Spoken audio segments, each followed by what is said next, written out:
guys, welcome back to Irish Footy Vlogs. We've Keano back today. You're waiting for this video for a while. It's the Premier Division prediction video. Keane, what's the story, you will?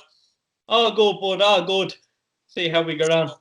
Yeah, good stuff. We're looking forward to the season starting now, aren't we, in fairness? It just feels like it was a long, long time. So I've been wanting to do this video for a while, but I wanted to leave it, to be honest, as late as possible as well, you know? Yeah, look, what's it, 10 days? It's a big kickoff. So, yeah. You know, it's exciting, and look, it's impossible to predict. Like, I'm just doing this for a bit of crack. It's impossible. None of us are going to be right, I can guarantee you now. So if anyone gets pissed off that we say their team is 9th or 10th, they probably won't finish 9th or 10th. Cian, 10th. Look, I only said it to you before, just before we came on. I haven't even thought about it. Off the top of my head, look, I don't want it, but I'm going to put Longford there. I just think, in terms of the quality coming up from the Premier, look, I'm not knocking them. What they done last year, beating Shells, look, I'll be forever thankful. But, you know, I just think they don't have the quality. They didn't add the quality of Drogheda, for example. They didn't add the quality of Derry even. You know, they didn't add not even one player. Look, I think they have a serious side. I think Dara is an amazing manager. I don't think, when I say last, and there's me telling you how good everyone is, it's very hard. It just shows you what the league is like this year. Look, you have to put someone last. I don't think anyone is going to be bottom of the table with no points or with a handful of points. I think it's going to be very tight. I think the games, look, I was going to say the games around the teams around them is going to be vital, but at the same time, every team is around you at some stage in the league, and you're only a couple of points off Europe, a couple of points off relegation. So I'm going to say Longford, but I don't want to put anyone last. That's the truth. Like, I really don't. Yeah, to be honest, I've gone for Longford 10th as well, and I was thinking about it and saying to myself, it's the easy choice. But then when I looked deep into it, I couldn't really come up with another choice scheme, because I think their issue is that the actual Premier Division has improved. The other teams around them as such only new, but you know what I mean, have all improved as well. They brought in some good players, like Paddy Kirk's a good player, you know, the likes of Callum Thompson, Aaron Bulger, but they're all young players. There's an element of Cork City a little bit there. They do have a nice tight-knit group as well, and Dara Doyle, as you say, is a good manager. They've got good players in there. Manley, you know, he could do well in the Premier. We're not sure how well he'll do in the Premier. They're going to be very hard to beat and break down. I think so, yeah. And look, they're going to pick up an awful lot of points from playing that way, and if it works for them, great. I like Longford. I have a very big soft spot for it, and you know, all the people, like, I know Darren personally, I know everyone at the club, and I love it. I love the atmosphere that's going on there, the players and all. I genuinely, hand on heart, hope that they stay up. Because look, when fans can get to go back, it's one of the best places to go and watch a game. I think as well they're clever kind of as well. They've always been a club that they don't really spend more than they have as well. Nope. There's a realisation here coming into the Premier Division that they could easily look at teams around them signing this and panic and start saying, oh crap, we better get in this player, that player, overspend a bit, and you could still go down potentially. That's the issue. Look, they have to do things the right way. They've a lot of good young players. Dervin's at the club as well, and players at that, Manley at the back as well. Not only Manley in the forwards, he's good as well, Joe Manley. They've got players. And when I was looking at it and doing the predictions, like, there's not, I honestly believe this. I'm not just saying it as an easy way out. I don't think there's what you'd call a bad side in the league, Ian, you know? No, there's no bad sides in the league. I genuinely think it. And look, I always talk about, you need a team that's not going to be good in 2-3 years' time. You need a team here, ready and now. The league is all about what you can produce now on the pitch, not what you can produce in 3-4 years' time. So I think that's another element to it. But look, they picked up an awful lot of points over the last couple of years in the first division and narrowly missing out and stuff. They came, look at the games they've won last year to get to where they were. Many games, 4 games, 5 games nearly, or something like that. Yeah, but they were all tight games though. That's the point, isn't it? They came out and rode their luck a few times and got the results. And look, I don't want to put them last. I don't think they should be last.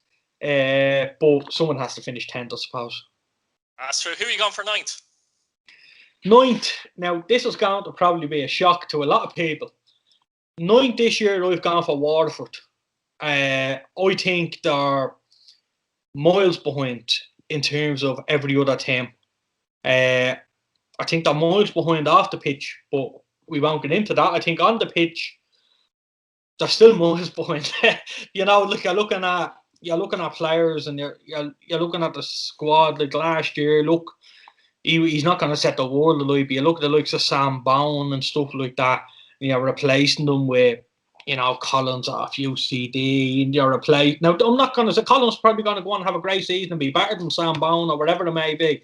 But then you're looking like you're bringing in the likes of Oscar Brennan, and he's probably going to be your starter in the side and one of your main men in the middle. Look, I think Oscar's a fantastic baller. I've watched him closely at Bows and Shells and stuff. It worked well for him in the first division with Shells, but didn't get enough minutes on the tank last year, I don't think. But I think that's a worry, yeah. You said there that you'd expect Brennan to start for Waterford as an example, but he was part of the side that was relegated and wasn't exactly a first-team player. That is a concern. Yeah. And, players, it just mightn't fit. So, if Oscar fits and they have a lot of young players coming across from England and stuff, so I think it's a makeshift season for Kevin to see where they're at. Test the waters a little bit. I think 9th, and at this minute in time, look, I'm saying this minute in time because we don't know what these players are like. We're guessing. Like, I don't like the fact is, he's coming from England. He should be good. Big risk bringing players from England. The last time when they brought players from England, though, last season, I was more impressed with the names. Like Ali Coote came in, Tyreek Wilson came in. Who else came in? Matty Smith, obviously from Scotland, came in. They had a bit of pedigree. I didn't know them all personally as such, but there was pedigree there. And looking at the signings now, Cian, I don't see an awful lot there with a lot of pedigree. Adam O'Reilly, possibly from Preston, that's one. Outside of that, it's difficult. Now, they do have a lot of... I might as well get it out there, actually. I have them 9th as well, while I'm talking about them, incidentally. And for similar reasons to you, I just think the league is stronger this year. I think the signings made last year were better than this year. They've obviously lost those players. Allegedly, Kevin Sheedy and Newell were given promises that haven't been kept. And if that's the case, it means they're not getting in the type of player they want, essentially. Look, I find it funny that we're after putting Longford last, and we literally spoke about how good they are, and we put Waterford 9th and actually said how bad they were. So, put it into context. But they still have to throw. They still have good players. I think they have a lot of good youth players like Dara Power, Griffin, O'Keefe. A lot of these players were given first-team minutes last season, and I thought they did play well, and they know the club as well. I think that might be something that gives them something, But like you say, they could finish 6th depending on some of these signings. But 9th, I couldn't see at this minute in time them getting past 9th. I think it takes. It's 2 games, and all of a sudden you can find yourself 6th and in the hunt for Europe. But that's how tight it's going to be. In an 8th place, you're going for 8th place. I think it could have been a toss-up between, I'm going to say, Finn Harps and Drogheda. But in 8th place, I've gone for Finn Harps.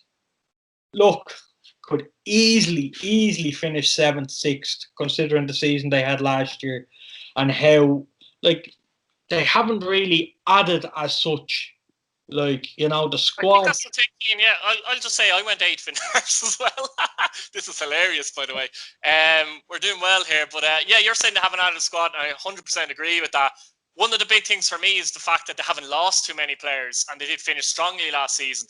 There's a bond there. There's always a bond there with Ollie Horgan's players. They have, Seymour, I think, gives them a bit of legs in midfield. They just have battlers. They have battlers in their team. They kept their centre-half pairing. Didn't have Webster and Siddiqui, which was crucial as well. So they kind of kept the core of their players. That's why I'd have them above maybe Longford and Waterford as an example from this minute in time, personally. Yeah, they're hard to beat. They always will be. You're not going to beat them easily. And look, they're not a team I've seen it with Pat's firsthand. They're not a team you want to play up there when you're looking for points, or even in the cup last year, we seen it. They came close. I think, if I remember, 2 penalties, one after the other for Rovers. They were 2 up, that's right, yeah. 2 up, was one after the other penalties, yeah. Yeah. So I think I think Brown and Finn, was it? Or somebody missed a penalty and then it got ricocheted out and there was a hit a hand. There was another penalty. McInniff, I think. Yeah, I think it might be McInniff. Yeah, no, yeah, exactly. they're hard to beat. They're going to be tough to beat. I think 8th is a great season. Look, if Finn Harps can stay in the Premier Division, that's them happy. I don't think they want to be gone. Look, everyone wants to be gone by Europe and stuff, but first things first is shut the back door and get yourselves up and make sure you're in the Premier Division next year. And I think they're another team, I think, that can potentially do better if other teams muck up a little bit too. Like, I think last year they would have been 10th and that's it. They would have been down. Their fate was sailed straight away. So, I think having them at 8 is very, very like complimenting to Ollie and the staff like for what's being done. So I put them 8. Like, same here. So we have them all right so far. 10, 9, 8. Who's 7th? Drogheda. Yeah. I said Drogheda 7. I'm happy with that. I think Drogheda would be delighted with that. Yeah. I'm looking at the side. I'm looking at the squad. They had a decent squad. I'm a big fan of Brown and Kane and stuff like that. Yeah. I'm a big, big fan of Drogheda itself as a club. Yeah. And just what they do, especially in the community. Look, there's no getting around that they're in Dundalk shadows, and they probably will be for I don't know how many years more. But what they're doing is fantastic, and how like the camaraderie around the club, and doing that thing with the head in the game and getting the stadium, and really, really good stuff. And like that stuff that doesn't go unnoticed, I don't think, and people buy into it. I think for a long time at Drogheda there was a big disconnection when they went down. And look, there was certain trouble with fans and flares and stuff like that. And then all of a sudden they didn't go again, and it was a big, big disconnect. But I think Tim Clancy has done an amazing job. I think what he has done, look, they missed out narrowly. They played Shells in the first division and missed out narrowly in a packed United Park. So what was impressive for the following season, they actually kept all their core players and added 1 or 2 bits and pieces in. All their young players, some of them could have easily, you felt, went to a Premier Division club. So to keep your Kanes and your Browns, who are critical to their back line, the way they play, flying wing backs and such and that kind of thing. Mark Doyle was another big one. If they lost one of them, it might have been the difference not coming up. And obviously they've added now more experience, as you kind of mentioned before, to the young players they have, because at times they can be a bit naive. But funnily enough, they play counter-attacking football. And when they drop points last season, it was usually against the weaker teams. So they're going to suit playing against nearly every team in the Premier Division, if you get me, because of the way it's set up. Yeah, look, I think Darren Markey, what a signing. What a player he is. Like, I absolutely love watching him play. Now, I'm not going to lie, he can frustrate you at times. He kind of can take a little bit too much out of the ball. But look, I seen him play for Patch 19 in 2014. It would have been when they up in Derry they won the league, and absolutely amazing side we had back then. For that 19s, like I think if going back and speaking, you had Jamie McGrath, who's now at St. Mirren, you had Rory Feely, you had Rory was the year after, I think, sorry. You had Foot Sewell, you had some top players in that side. So, Dara has come through that. He's been a youngster at Pats. Now's his first year that people are expecting big things from him, man. He just went a little bit stale, I would suggest, would you, in the last couple of years of Pats, and maybe this move is going to help him. He wasn't getting his game time. He wasn't playing, and it's disheartening because I love Dara. I think he's a top player. I think he's a lovely lad, and he's one that excites you. He's one that's going to get on the ball and he's going to play. And look, I'm delighted for him. I think it's a great move. Look, they brought in experience. They brought in the likes of Dinny Corcoran. They brought in Ronan Murray, who's a really good player and a player that I like. Like when I seen him at Pats, I was getting a little bit excited because I like free kick against Dundalk, wasn't it? Yeah, nice free kick, and then look at the likes of Dan Massey coming into the side on top of Brown, on top of Kane. Adding depth there with Collie McCabe and the other keeper now fighting it out for number 1. You're looking at Gary Deegan coming into the middle, wealth of experience. That experience, I don't really rate Gary Deegan. I'll be the first to tell you that. I wouldn't have him in my team. That's the way I'd have it.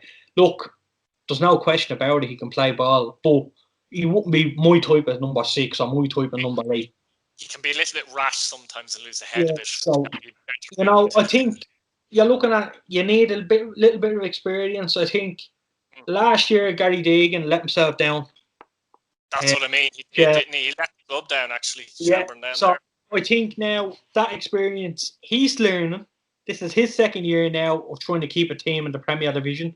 In saying that, Chelsea should have never been near that back door last year. But look, I think Gary is going to be a big asset now and a big help to Tim and, Kevin. And like, what's being done there is shouldn't go unnoticed, because they've really upped their game, like, since they went down. Look, I remember the season they went down under Pete Matton, and it was an absolute disaster of a season. We had Tommy Boone going off his rocker. You had everything was going wrong and at the club, and now I think it's all good, and I think the amount of people that's around.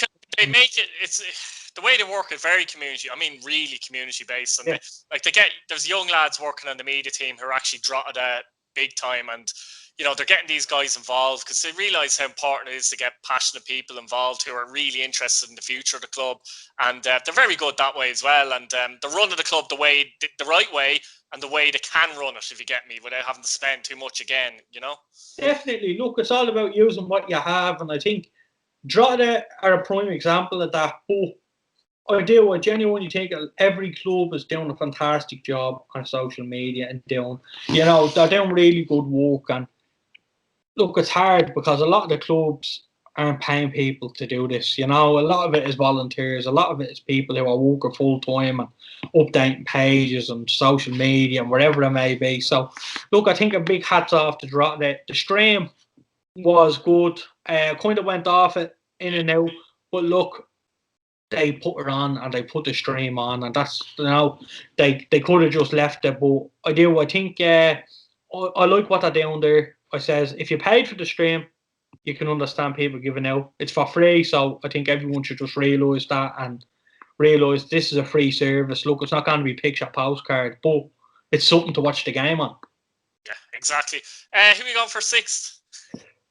6. Look, it's so hard for me. I really look.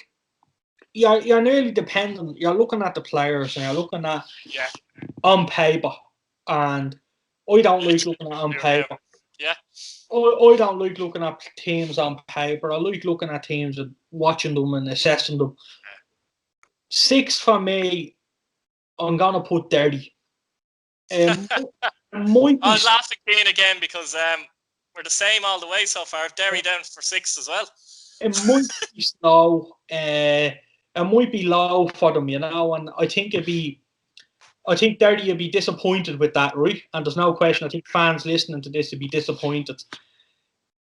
If Parkhouse has a good season, you have yourselves you have yourself 5th. That's me being pretty honest. I don't think. I think Lafferty is great signing. I think I'm gonna look and see, the likes of Kieran Call, who's been a stalwart there for the last couple of seasons, whether they're gonna put Lafferty centre half or Kieran centre half or alongside Owen Toll, because 2 left full's and they're 2 of the better left full's in the league. Look, I don't think Kieran Call is on Daniel's level at all. But I think, to be honest with you, I think they'll go McJanet alongside Toll. But it's a long season. We have to bear this in mind as well. With 36 games, you're going to have to have a squad. And look, they do have good players. It's just it's all about gelling, and if they can gel, Look, your man coming from Man City has a bit about him, I believe. So they have players, but over a course of a season, I don't think they have that amount of players, and I don't think they have that squad of players. What do you think of Will Patchin coming in from Dundalk? Do you think he could do well? Yeah, look, he came to Dundalk for a reason. Look, he can play. He definitely, I think we've all seen clips of him, and it didn't work out at Dundalk. But you look at the players that are in that Dundalk side, especially in recent seasons, and it's frightening the amount of quality. Like you look now and you're saying, well, probably now we'd start. But you're looking at Paddy McElhenney. You are looking at your John Mountneys. You are looking at I don't know off the top of my head, but you're looking at Cameron Dunnigan at one stage. You're looking at these players, and these players were bench warmers for Dundalk. And we're talking about, like, we're talking about this, like, Macmillan. Like, what a striker, what a lethal striker he is. And he's second choice, like. So, you're coming from Dundalk. There's no shame if it didn't work out, you didn't get your game, because I think in terms of squad, I think they're still setting the bar. I think, so you're looking at the likes of Patching going there. He has a point to prove. Look, we've seen it before. He's 22 as well. He's only a young lad as well. So, yeah. We've seen it before with Johnny Maguire. We've seen it before with players that have left Dundalk. Like, it's mad to think Johnny Maguire wasn't even in the cup final squad that played Cork for Dundalk. I was actually seeing him up in the press open the thing. Just he was there in the suit, like, and he wasn't even involved. And then a year later, there he is banging it in for Cork, and it's mad how quickly things change. But there's no reason why Will can't do the same. I think losing Walter is a big one for me. What about Hamill actually and Mallon? I know they had injury issues and that, but they were talented players as well, weren't they? In fairness, Hamill, no question, was a talented player. Look at his pedigree. Look at where he's played. But I didn't see enough of him in the League of Ireland. I think any time I watched him, he nearly hit the bar, or he hit the bar. But the rasper from 30 yards. Usually. I like Mallon. I think he's out for 3 months, which is a big loss to Bowes. But he's had a tough time with injuries, in fairness to him, but he has got a bit of dash. Yeah, I think the squad overall isn't great. I think last year they got the balance all wrong in the middle, which we spoke about before, and I think. I'm not sure if the balance is there now. Like, if you look at their midfielders, I know we mentioned Patchin, but you've Thompson, Hodge, McKinley, Malone. I don't know if I'm missing anyone there, but it just doesn't look, I don't know, a fit to me, their midfield yet. No, it doesn't. And, well, look, I don't know. We haven't seen it play. Like, the keeper scored against Finn Harps a few weeks ago, actually. But, you're looking at the squad on paper, and I'm saying, putting that up against the sides that I'm picking ahead of them is a lot, and I think it's a big ask for them to finish in Europe. But a couple of bad results and you could find yourself scrapping. So, I think they'll win more games than they lose. But I just think mid-table, and I think that's being kind considering the players they've lost and stuff like that. On to 5th. Can we keep it up 100% so far? Who are we going for 5th? It's breaking me heart. I'm going to go Pat's 5th. Guess who I've gone 5th? Right. Pat's. I can't say anything because I'm letting you go first, all right? And you're picking the same team as me and pretty much saying the same thing I would have wanted to say. So go on, off you go. I want Pats to finish 4th. I think everyone wants their team to finish 4th. I think. I want them to finish first, Cian, but I think Pats have the quality to finish 4th. I think they have the players. There's no question about it. I've seen them play now numerous times, and look, it's exciting. And look, I think every year every Pats fan says it's exciting, and it doesn't. But there's something about the group. I think John Mountney, for me, massive player. I think I mentioned to her last year that how much I rated him, and before he even came to Pats, I was like, this fella, what he can do with the ball at his feet is amazing, but what he does without the ball, and that, you don't get away with that. And I think Pat's fitness levels, if anyone disagrees with me, go and watch LOI. Watch, I would say, from Pats and who do we play? Let's say Pats and Shelbourne, and towards the back end of the season that we won. Watch them games. Watch the fitness levels. Watch it. Really, I think Pats outmatched everybody fitness-wise. Outmatched everybody in terms of how they play. And, I think they were a match for everybody towards the end of the season. They were very hard to beat. I think you're looking at the back end of the season, we should have beaten Dundalk. We should have beaten Rovers. It's amazing to think. We should have been. The think, Keane, sorry, the big thing with Pats is, though, is the fact that maybe for the first time in a couple of years, the nucleus of the team is kept. So if you look at your midfield, I'll just throw it out there. You've got Benson, Forrester, and Lennon, who are going to be first choice, all there last year, and they all kind of complement each other a little bit, don't they? You've got, you do have new players, but most clubs do. There isn't a big changeover for Pats. And do you think the fact that they've kept most Desmond's still there, those kind of players down the middle and that, and added, say, Coughlin, who's a type of striker they badly needed, would that be the reason why you'd be a bit more optimistic than maybe the last few seasons? Although you're always optimistic, but you know what I mean. Yeah, I do. I think, like I said, last year with the team, I think the team this year has more about them, has a little bit more excitement about them. Like we're not bringing in a Dan Ward from England. We're bringing in a Matty Smith, who we know played for Waterford, done well. We know, hands down, with one leg around, and Coughlin is better than Martin Rennie. So, I think we've definitely strengthened. And I think Stephen has got a bit of stick over the course of the last few months, and I saw the signs or whatever it may be. But what he's saying is absolutely correct and right. What he's saying is they've added in quality, not quantity. And you're looking at the squad, and you're looking at the Matty Smiths, you're looking at keeping Billy King, who I think is a smashing player. It's a very good footballer. Yeah, look, and then we've added quality. We've added your man from West Ham, we've added your man from Reading. So these players now, I'm not expecting them to start. I'm expecting them to probably get 20 minutes here or there. You have some really exciting players who have stepped up from 19s. I'd be a big fan of them. I've been watching them, I don't know how long, but the likes of Joaquin Corbely's in the middle, who was a really smashing player, and he's one that doesn't get enough credit. I think Jamie Lennon, massive. He's improved an awful lot in the last season, I would suggest. And Jamie Lennon has really stepped up his game. I think, correct me if I'm wrong, but I think he's up there with Chris Shields. He'd be up there with Keith Buckley. I think, we'd be in that argument now, and, in that type of role, I think there's not many around like him. He's 22 as well, so you know what I mean? He's 22. He's only a young man as well, believe it or not. Around years. Chris Shields, yeah. I look at him and I say, what a player, fantastic. I love Chris Shields as a player. He's one of them players who just dies for that club.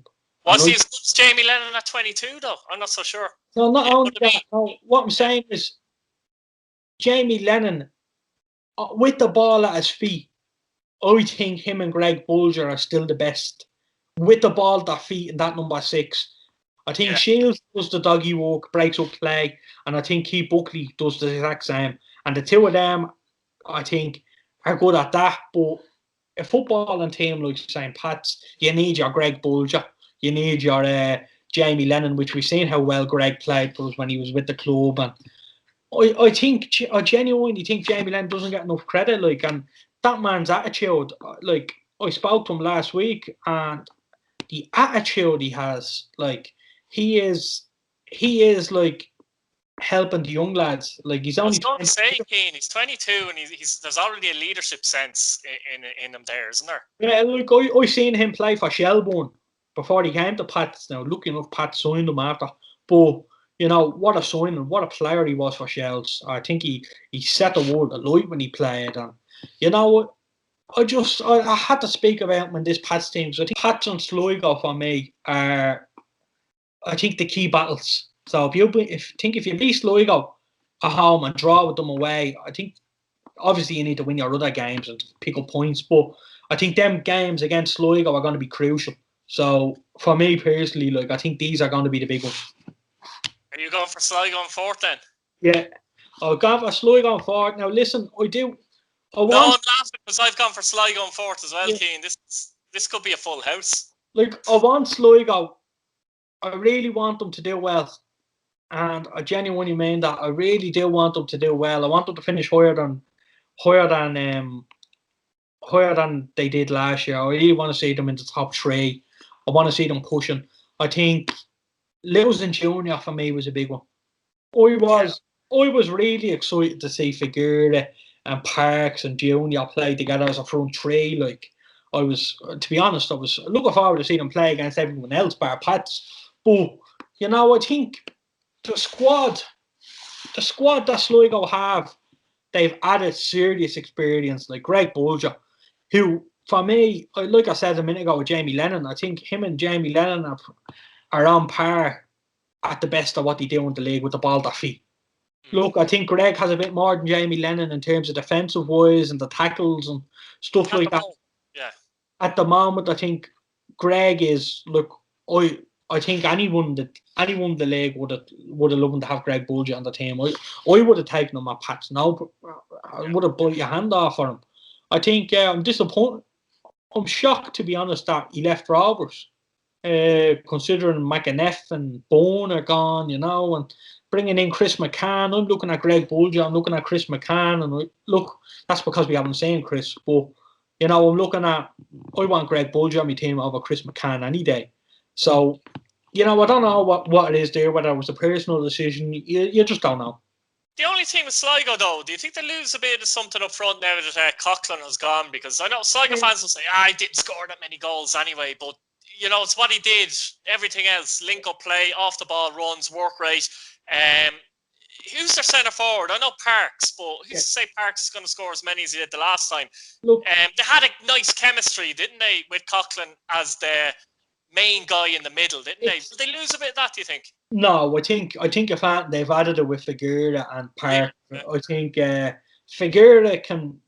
is definitely going to add goals. He's going to create chances. Like I says, if you have a good winger like Figueira, you have midfielders like Moran, you have Bulger.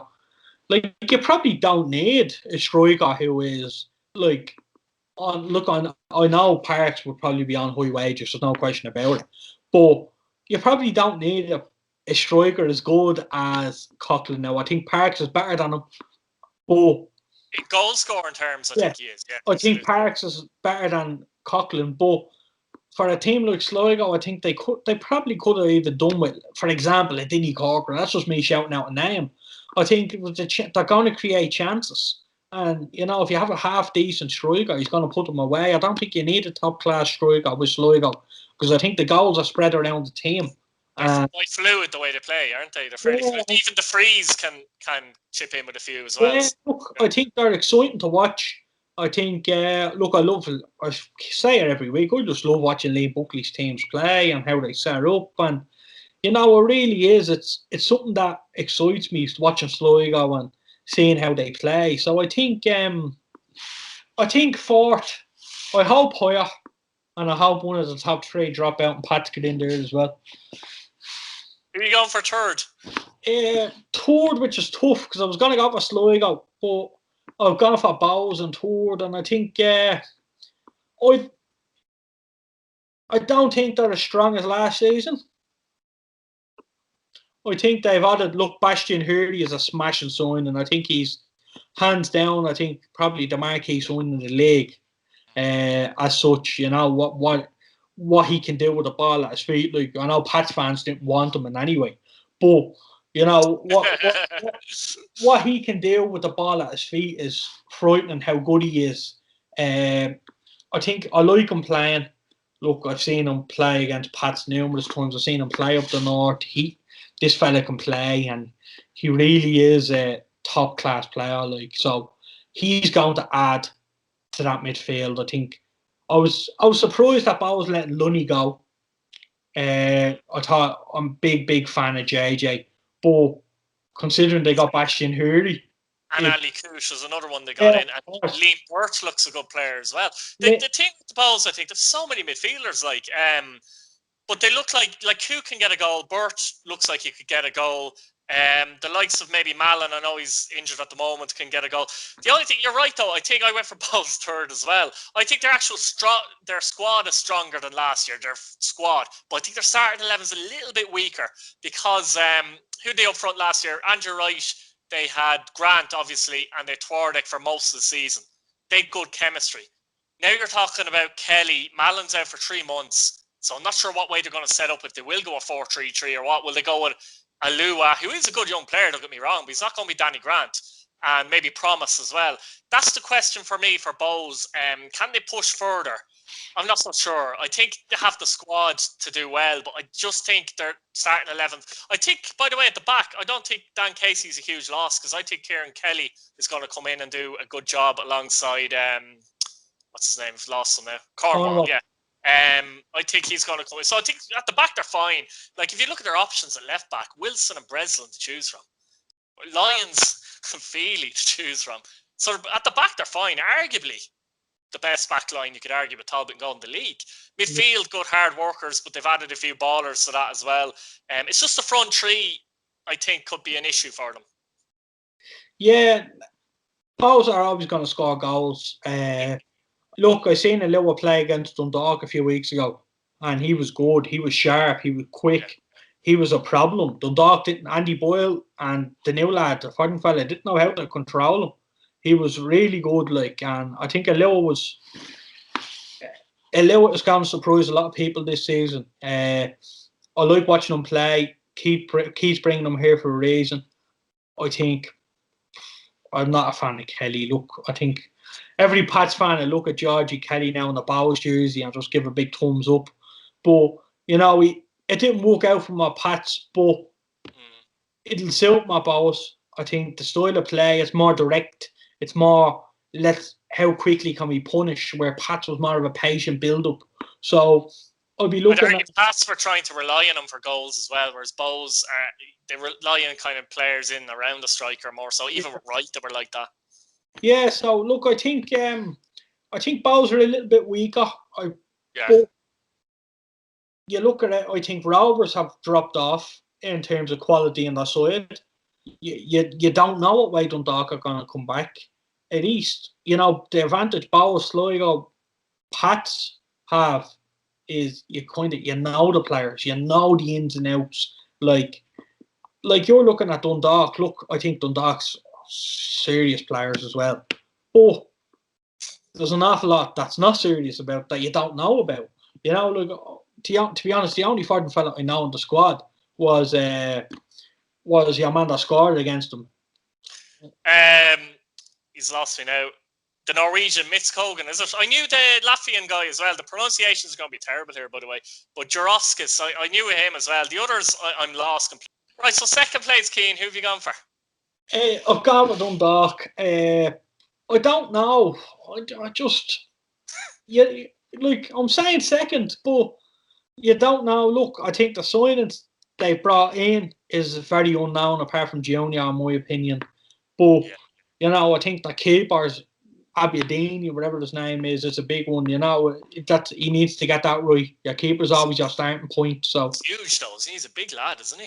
Yeah, I see it now. I don't know if anyone was watching the game against Rotterdam, but he actually went to catch the ball and fell flat in his face. I don't know if anyone's saying that. So and he wears tights. So never like that. No. So you don't know. Look, in terms of a player, they're obviously recruiting from Forden, and they obviously have someone looking at these players, or they're not just picking them off of YouTube or whatever. These are being sourced.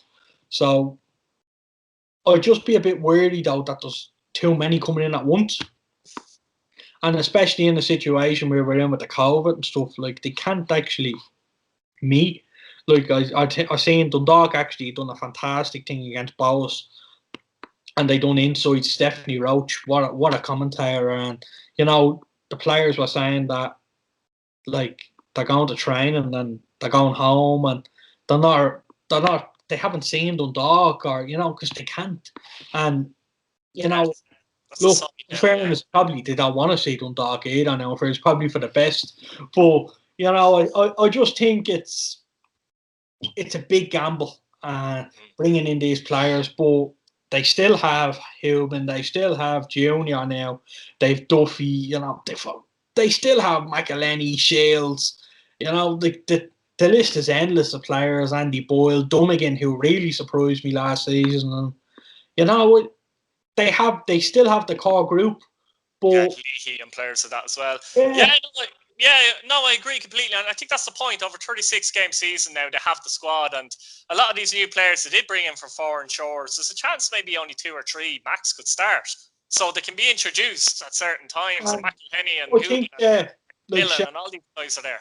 Well, looking like this young lad is going to play now as well, because they've given him a 3-year contract, and he's been in the sides and he's been starting and doing well. So 17.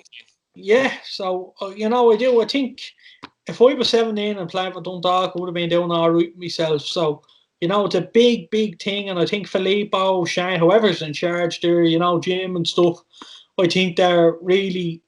This fella is now the future of Dundalk for many years, and it's someone I think as well what it is, they're keen to try and get someone through the youths as well. That, by the way, he is a good player, but they really want to try and push someone through the youths because of all the obviously money they've spent. A lot of people said they haven't got a good youth development and all. So if they can get a poster boy starting a few games and that kind of thing, it'll be good for that. But I went for them second as well, Keane. So it's a full house here, and I'm actually surprised for that. But on paper, I think Dundalk, funnily enough, obviously we both got Shamrock Rovers first, but I think on paper, I think Dundalk have the bigger squad and better squad on paper. Looking 100%. At the pedigree, look, Shamrock Rovers have a very small squad. I was looking at it like, does not, considering they have Champions League football, and they will probably get through a round of that, and then they're guaranteed another 2 rounds in the Europa League, or it's gonna add up and player wise. And I think I was looking at the squad numbers they put out, and I was looking at the side, and I think there's 21, 22 players. Now I think they're gonna add to that now with the B side not going into the League of Ireland, so there'll be a lot of young lads involved in the mix. But they've added quality. Let's not beat around the bush there with the likes of Sean Gannon, who been the best rifle in the league for I don't know how many years. You're looking at Sean Hoare, who again has been one of the best centre halves in the league since he was out Pats. And you're looking at these players coming in. Chris McCann, who's had a serious career in football, coming back 33. So you have Joey O'Brien, who's getting on a little bit as well. So but they still have Lopez, Grace, and Liam Scales. That's it. And then Sean Hoare. So the depth is there. They still have one player Keane might be to watch this season. He's scored a couple in pre-season. He struggled a little bit last season, injuries and stuff. Rory Gaffney could be one to watch this season as well if you get games in as well. So Rory's been playing well. I've been keeping a close eye on Shamrock Rovers, and I think Gaffney is playing well. I think Dane Williams scored as well a few weeks ago, so he's doing well. So look, I said they have a small squad, but they have really good quality and depth as well in key positions. I think just depends how many players that get injured and that. And Jack Byrne for me and McInniff are huge losses, so I do think they're a little bit weaker, to be honest. But a few times I changed my mind. I went for Dundalk to win it and Rovers to win it, but I just think with Dundalk maybe there's less stability. I think Rovers have a bit more stability in there, and if they can win the league without Jack Byrne, it kind of proves a bit of a point as well, doesn't it? Because everyone's Jack Byrne. You see, people are saying who's going to play in the middle now. We think Graham Boak is obviously going to be playing. I think it's going to be Mandrew, and I think it's going to be Ronan Finn. And I think Finn will slot back into the midfield, and if he he never left. I think the option to play him there, right wing back, if Gannon misses a few games. Yeah, also. That's it. He's not going to bring Sean Gannon from Dundalk and not play him. So I think Sean is going to be playing week in, week out. So I think he's not going to drop the club captain Ronan Finn after last year's season. I know he's getting on an edge, but he's still by far the best technical player I think Rovers have at the minute at the club. Gary O'Neill as well. Yeah, look, if Gary O'Neill, what I'm saying is they have a small squad, but the quality lifts it for them. I think if they were to keep the group they have now, I have no question saying they should be champions next year. Over 36 games, but considering they're in Europe, considering they're in everything, it's the Rovers will want to get as many points on the board now at the start of the season. Start off with a win against Pats, build on that, and they need to get as many points as they can between now and June, just before European football comes into it. Because this side is good. Just throw it out here before I forget. Looks like they're getting Richie Towell in the summer as well, so that'll be a little kick. up in gear for them as well, wouldn't it? Some money At as that well. point. Like Richie is going to be a great player for Shamrock Rovers, so no question about it. What a player! For me personally, probably the best player that I've seen. He's on par with Keith Fatty, but I think Fatty just pips it for me. But in recent seasons, he's by far the best player that I've seen playing the league. I think he's. I think if I had to pick Richie Towell or Jack Bone to come back, I would pick Richie Towell. It's just personal preference. I think he's a lot better on the ball than Jack Bone. I think Jack Bone is more of a flair player and he'll score you some nice goals. But Richie can defend. Richie can attack. He can pick the ball up. He can break play up. He can score free kicks. He can take corners. You know, he's a leader as well on what he does. So I'd be very excited to see Richie back in the league. Yeah, definitely give them a kick. Right, so Cian, that's it. We went 10 out of 10. The two of us exact same league table. That's just crazy, isn't it? So, look, we're both going to be wrong somewhere, aren't we? Let's be honest about it, lads. Yeah. Let us know what you think in the comments, guys. Like the video, subscribe if you're new, hit your bell notification button so you don't miss a video. Good stuff, Cian. Cheers. Wow.